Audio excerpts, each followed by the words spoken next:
All right, here we go. We are talking about a little bit about entrepreneurship. Here is day one. So I apologize when this is actually a PowerPoint, and when it converted into a slide, apparently all the letters don't fit on one line. That's super annoying to me. I will have to go back and fix it at some point, but I feel like it's a little bit late and we can deal with it. The second slide's just as annoying. I apologize again. All right. Entrepreneurship, day one. Go ahead, start up a Google Doc, and we're going to name this What is Entrepreneurship? Just look at this alignment. This alignment's terrible. What is slides doing over here? All right. As you guys are starting the Google Doc, as always, you can always pause this video, catch up. Don't rush through it. Just because it's a 15-minute video, this might end up taking you 35, 45 minutes, an hour. You might work on it for 20 minutes here, 20 minutes there. You might come back and adjust it later after you've given it some more thought. All those are perfectly fine. All right, so the video is just here for a reference for you guys. Now, on this Google Doc, I want you, the Google Doc that's named What is Entrepreneurship? Shocker. We are going to have you define what entrepreneurship is. So, without looking up a definition, without going to Google and searching it, without getting out your phone and looking it up, I want you to tell me what entrepreneurship means to you, and I want you to write your own definition. So go ahead and pause the video now and write your definition of entrepreneurship. It doesn't have to be perfect. We're going to work through this. We're going to edit it a little bit, and we're going to start defining it in our own terms. But what does this word make you think of? So you define entrepreneurship. All right, go. Okay, as we come back, here are a couple definitions for our class. Entrepreneurship is the development of a business from the ground up. That's a pretty good definition. Hopefully some of that is about the development of a business, the growing of a business, the starting of a business, coming up with an idea and turning it into a profitable business. Profitable businesses seem great. I love the idea of a profitable business, not just a business that's hemorrhaging cash. Anybody can start a business that loses a ton of money, but not everybody has the ability to start a profitable business. So I think that's important as well. But while the definition of entrepreneurship may be simple, its execution can be much more difficult. I agree, 100%. It's going to take a lot of work. It's going to take a lot of determination. It's going to take a lot of passion, creative thinking, problem solving, hiring, firing, so on and so forth, depending on how many employees are working there. Learning about different laws and states that carry these laws, for employment laws to how you conduct your business for different laws, so on and so forth. So what is missing from this from these definitions of development of a business from the ground up, coming up and with an idea and turning it into a profitable business?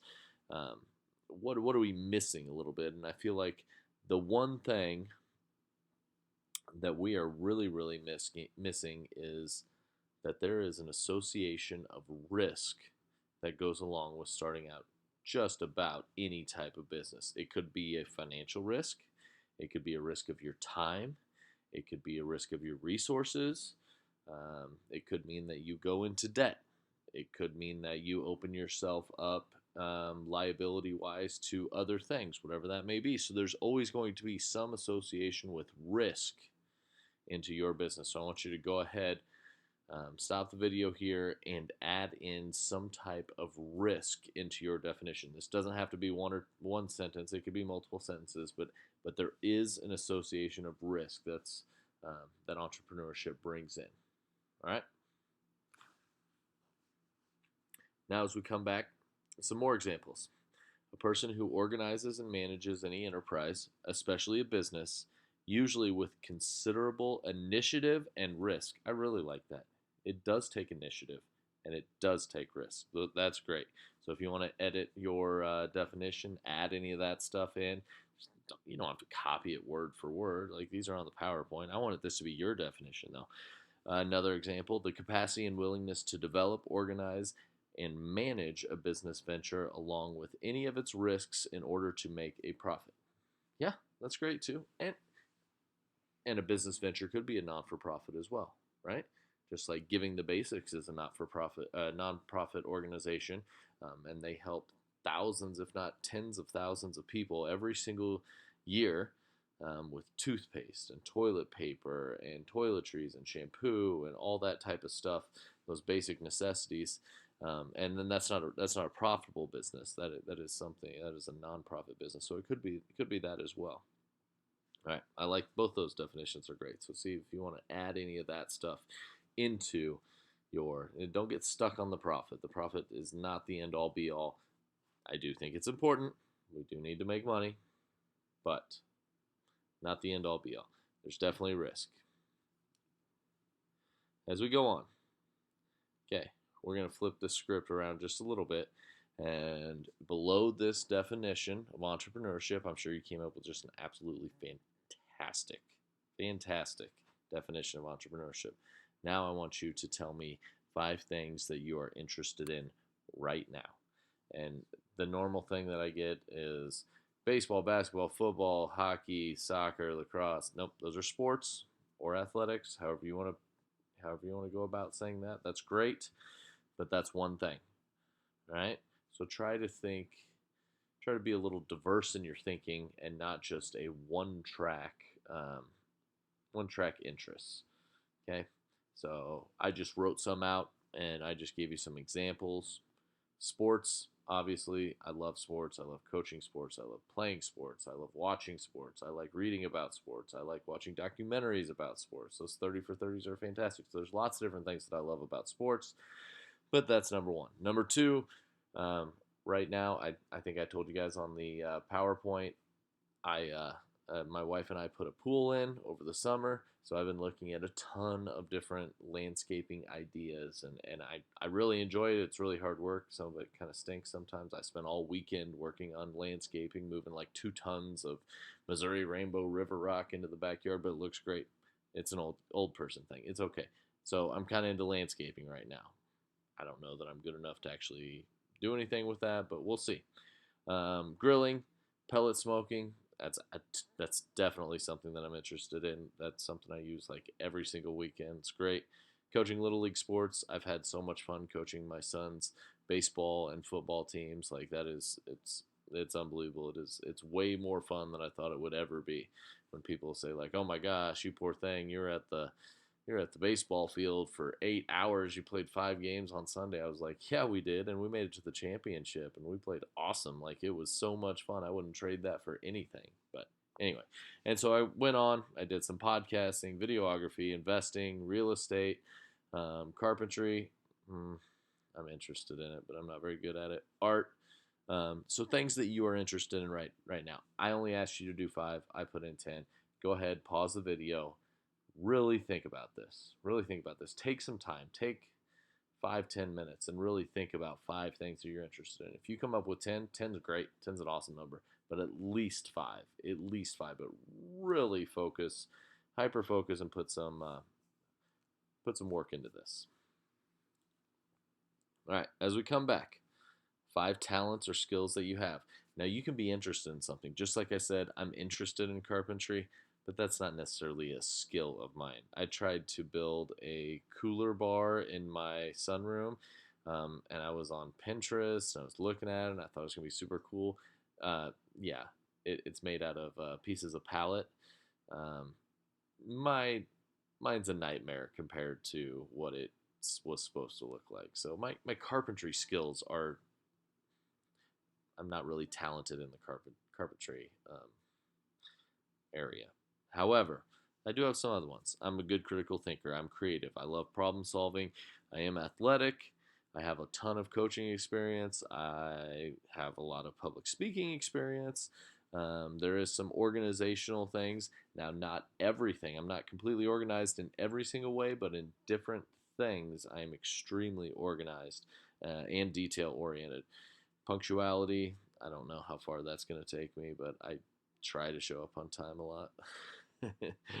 Negotiation would definitely be a strong suit of mine. Some people hate negotiation, so maybe there's a window of opportunity there for something. Painting interior, I think it's the easiest thing in the world to grab a brush, trim in, cut in, and then roll inside of a house in the air conditioning. Like, that's so easy. outside, that's where you got to get the ladders out, and you got to use the sprayer, and it can't be too windy, and you can't paint before the rain, and there's a lot of other factors that affect it. It has to be weather tight, so on and so forth. Um, yeah, interior paint for sure. That's more of a skill for me. Automotive, I don't know why I put that. I think I just put that to show you that you could put something else. I know nothing about cars, so goodness sakes, that's definitely not one of my skills. Yeah, that must just be an example. Technology, yeah, I'm always just kind of able to figure things out with technology, so maybe that goes along with problem solving. But like web design is a giant problem solving experience. Woodworking, again, I'm not a very good woodworker, so let's not act like I am. But anyway, some of those things, those are actually talents or skills that I have, things that I can do and can do particularly well.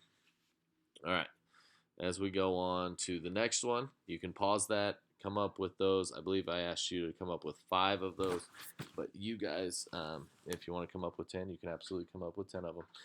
Next slide. Again, pause if you need to fill that out. Take your time. That should take you, I don't know, maybe 5, 10, 15 minutes to work that out.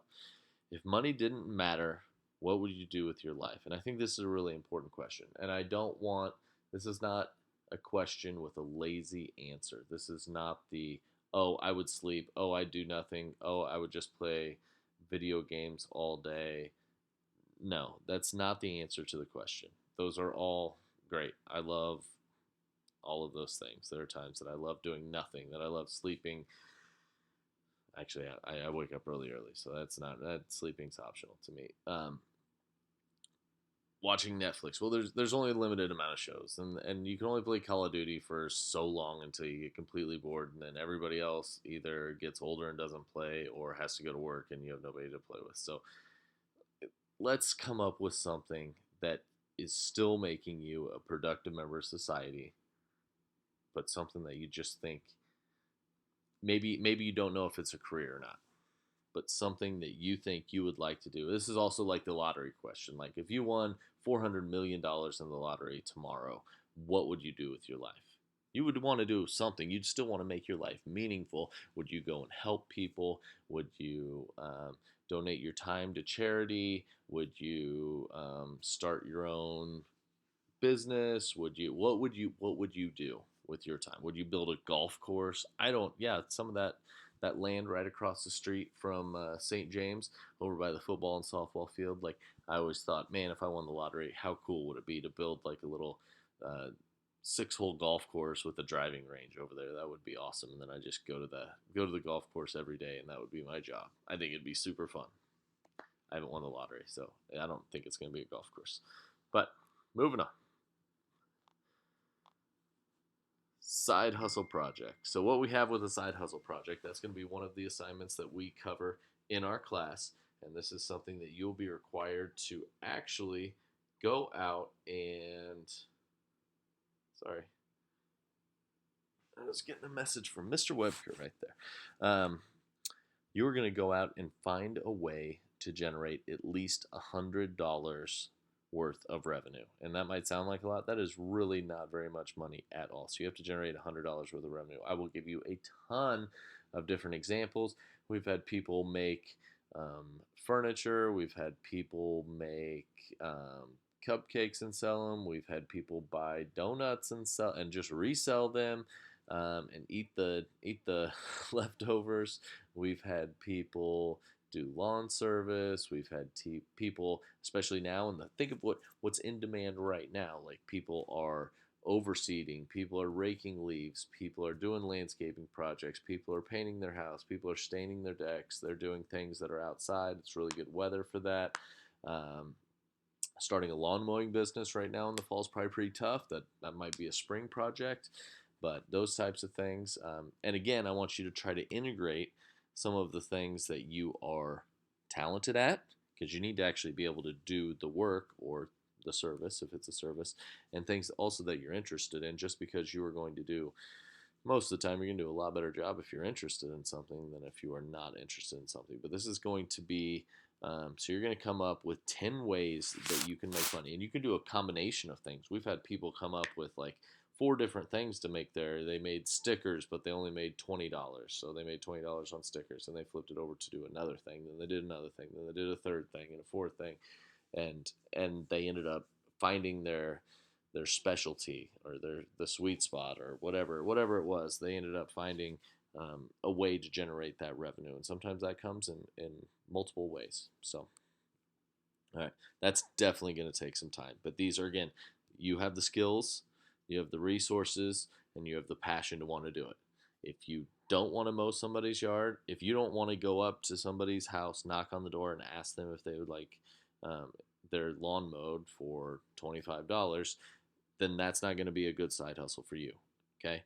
If you can't actually go out and ask for the sale, it's not going to be a good side hustle for you. So think about that. All right? 10 ways to make money. That's going to take a little bit of time. Go ahead and put that on your sheet. Next one is your Shark Tank project. So we'll watch a little Shark Tank, not very much, maybe the last like 5 minutes, 10 minutes of class. And we get to come up with 3 different Shark Tank ideas. Man, I have had some great Shark Tank ideas. Some of them I've seen have already been taken. But we'll talk about them in class. But this doesn't have to be reinventing the wheel. Everybody thinks like, oh my gosh, everything's already taken. Well, I mean, yeah, a lot of things are taken, but at every single moment, different businesses are born because different things in supply and demand change. Okay, just look at I love the Papa Murphy's example. Papa Murphy's didn't invent pizza. They didn't figure out like anything besides, you know what? We don't want to put the expense of having the ovens in our store. So you know what? We're not going to put any ovens in our store. We're going to make the other people cook them. We're going to make our customers cook them at home. They're already doing takeout anyway, so nobody's going to eat at our restaurant. It's all going to be carry out. We don't even do delivery. And you know what? They're going to have to cook their pizzas too. And they figured out a new way of bringing pizzas home to families. Okay? So it's not frozen, it's fresh. They found a little niche in there. They didn't reinvent pizza. They just said, we're going to do it just a little bit differently. So it can be different. It doesn't have to be something completely proprietary to you, something brand new like toothpaste that you brush your teeth and it has caffeine in it so it wakes you up in the morning. Okay, that my friend and I had that idea. They actually made it. They didn't make any money off of it, so I guess that's a good thing that we didn't do it. All right, come up with 3 Shark Tank ideas for you. Go. Here we go. Next slide is what is your plan for college? You might have thought about this a lot. You might have never thought about this at all. Here's a great time to go think about it. Where do you want to go? What do you want to study? You know what? Tell me why you want to study that too. I would be very interested to know why you want to study that. And again, this might take you a little bit of time. And what job do you want to get after college? I think that's important. Does that mean that's what you have to do? No. Does that mean you even need to know what it is? Maybe not. But then we do at the bottom want to put what type of skills does that job encourage? Three of those skills that job, if you want to excel in that job. Okay, and you might have to look it up. That's fine. Go ahead and answer those questions. You can pause the video. As we're getting towards the end, this is slide 11 of 12. What are 3 side hustles that you could do to supplement that salary job? We're talking about this job that you put into number 3 on the slide before. So 3 side hustles. I'm a high school teacher, right? So what can I do? And I also coach golf for the high school. So I run a summer kids golf camp that generates a little extra revenue. I teach online summer school that generates a little extra revenue. My wife is also I could do tutoring. My wife is also a middle school teacher. She does Pampered Chef Consulting, which is basically online sales, and she also owns a crafting business where she makes like custom T-shirts and cups and signs and so on and so forth. So it could be directly related to, and that's what I'd kind of like you to think about. Like for teaching, it could be coaching or a camp or a mentorship or tutoring, something like that. But they don't necessarily have to. The great thing about teaching is that it offers a lot of extra time. So we have time over spring break, over Christmas break, over Thanksgiving break, summer break, to use our resources in different ways. So maybe your job offers that, maybe it doesn't. I was talking to a guy the other day. Him and his wife open and close pools. So for 8 months of the year, they open and close pools 7 days a week. They work about 10 to 12 hours a day, 7 days a week for 8 months, and then they do not work the other 4 months. They do not, because it's wintertime. So actually, they travel outside of the country to warm destinations for the other 4 months out of the year. So they really break their backs for 8 months, and then they're off for 4 months. So kind of cool. And the last slide, again, pause that. Pause that slide. Make sure you get 3 side hustles that you can do to supplement that job salary. Not take it out, not another job, but we're talking about something you could do to supplement that salary. None of those things that I talked about with my wife and I don't allow us to show up to our jobs. We still have to show up to our main jobs. Those are just things that supplement. And the last one, interview project. We will do a project this semester that you will actually have to interview somebody, some sort of entrepreneur, somebody that you know. It just can't be anybody in your direct family, and it can't be a student at St. James Academy. It could be a teacher at St. James Academy. It could be your aunt, your uncle, your grandma, your grandpa. It could be your neighbor. It could be one of your dad's coworkers. It could be one of your mom's friends. It could be, you name it. Okay. I wouldn't recommend, it could be somebody else's parent inside of the class. That's perfectly fine. That happens a lot. But I want you to find an entrepreneur who is currently running their business, has sold their business, ran their business and it failed. Any of those, have passed it down to a family member. Any of those things work. And if you need any help trying to find some adults that would be willing to do that, then I'd be happy to try to help you connect with some of those people. Okay. All right, so that's going to take a little bit of, that's kind of the homework for the day. I know that's really pretty easy, but 3 entrepreneurs that you could possibly interview throughout the semester, okay? You know what I always find? I always find it that it's a little bit easier to do that if you're interested in what that person's doing. So if you're interested in real estate, then go find somebody who flips houses. Go find somebody who does rental property. Go find somebody who started their own real estate brokerage. I think you're going to get far more out of that rather than just trying to fill the assignment. So take some time and really figure out who you want to interview, what they do, how they do it, so on and so forth. All right? All right. Really excited to talk about this with you guys next class. Have a great one. See ya.